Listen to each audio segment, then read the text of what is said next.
A new day in the cave. Yesterday I was in the boat and took out my Lofrans Italiano, l'Italiano 1500 project 1500. So that's a project. It's been sitting there now for 13 years and highly neglected. I think we do this over here. So yes, this is part of the sea bottom that follow the chain up. So of course it needs to be cleaned. And still in the boat we have the check out the blow sketch here.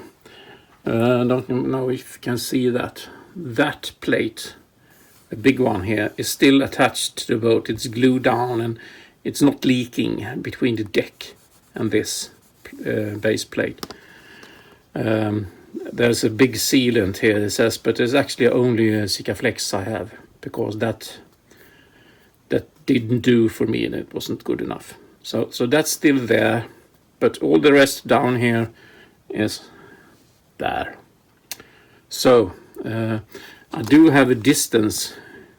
You see these long bolts here, they are quite tall like this. So I have a wooden structure moving this below the insulation in the boat because I have about 70 millimeters of rock wool stone insulation, fireproof.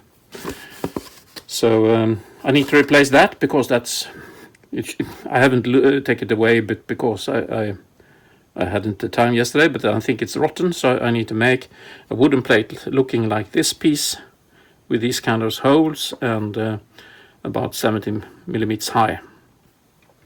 So that's and this, it's working, it's no problem, it's just a lot of dirt. And over here I have the repair kit. I don't know what this is. I don't think that's part of this. But here's all the ceilings, and these are the ones leaking. They're sitting on the shaft down here somewhere. So this part is over the is visible if you remove the drum. I have a drum on top, and below that drum there is this chain wheel.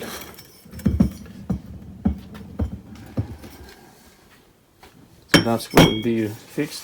These are the areas where you break the drum. So I can loosen the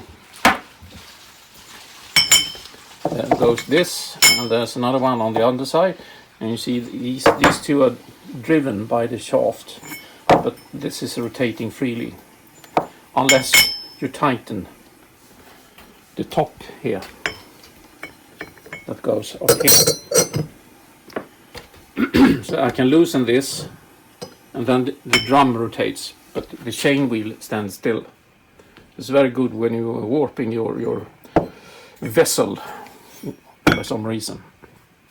So squeezing this, we will press together these two cones, this one here and that one. Yeah, you get the idea. Quite simple.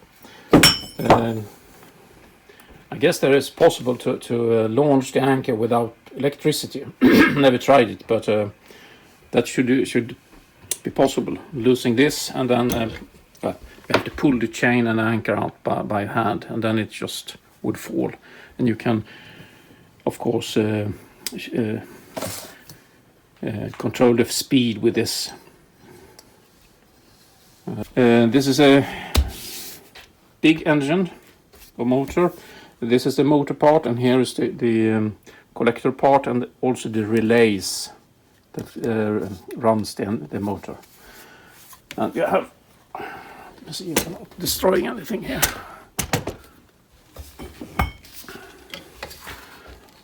So on this part is of course inside the boat, and let me get some light here. You have a there is a minus and there is a plus, so you have to connect. And here you have the control cable with the control up, down, and counting stuff, counting pulses. This is an emergency pole, sort of. So I have connected the battery on these, but if the relays here are damaged in some way and I need to get the anchor up, I can just shorten these two, and then I have power to the engine, the motor, so it will bring up the anchor, not down, up. It's quite heavy. So and here you can see the corrosion.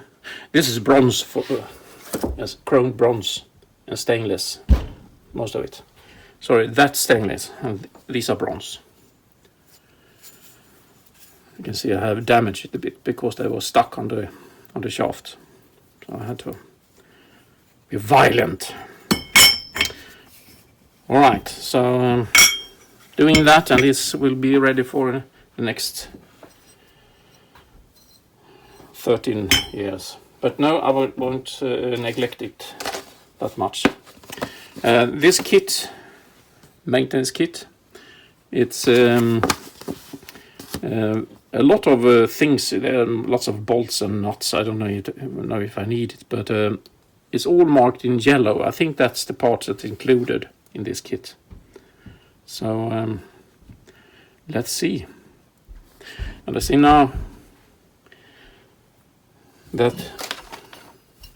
this sealant can also leak water, and I don't know if that's going into the boat. No, I don't think so, because that should go around, but of course it can transfer along the shaft.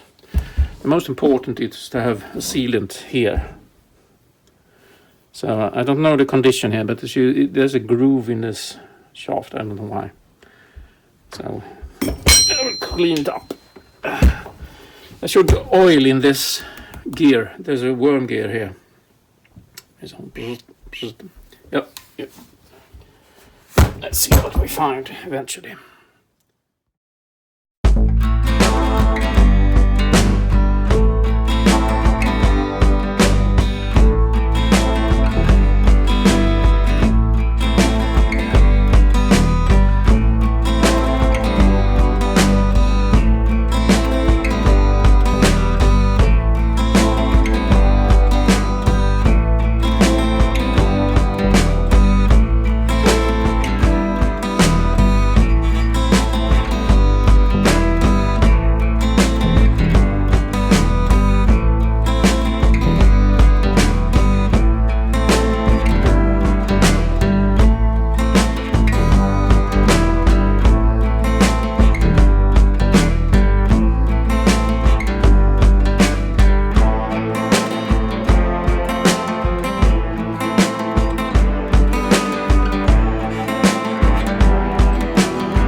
Yes, new bearing banked in, smacked in. It's a stainless steel and the locker ring is in place. I will not polish here because that will be muddy and dirty directly. This is the old seal, and you can see that there's actually only one sealing lip here, and the feather is of course rusted away. This is the new one. Okay, I actually replaced the feather with a stainless one. Yeah, that's a thing we can buy. And these sealant also have double lips that seal. So hopefully this is better. And of course there's a couple of spares with this, several of these, because I think I should replace these sealings. Well, often, at least, not every 13 years. Right, get this back on. Push the sealing on afterwards. So this has to go in, and the lock ring, and then the sealant. So, shaft is in. I'm standing quite stupid here, but I think I will manage it. Now the lock ring. With one hand, yes, I'll try. And filming. Let me see your little, there we go. And then, new grip. And all the way down. Here we take brutal force.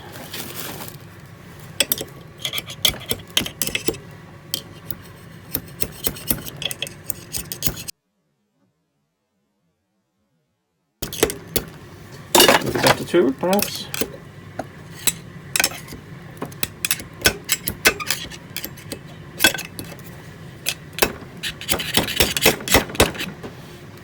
So it's not in yet.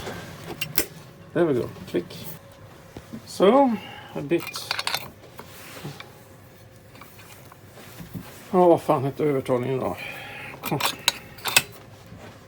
Convincing. So it's there, and the shaft can't be moved, and we should have this thing in the bottom later on. So it's gonna stop above the sealant. Can you see that? I can. So it will not touch the sealant. But of course, sand together with seaweed and other stuff can destroy this seal. It's just at the surface. I think that's good enough.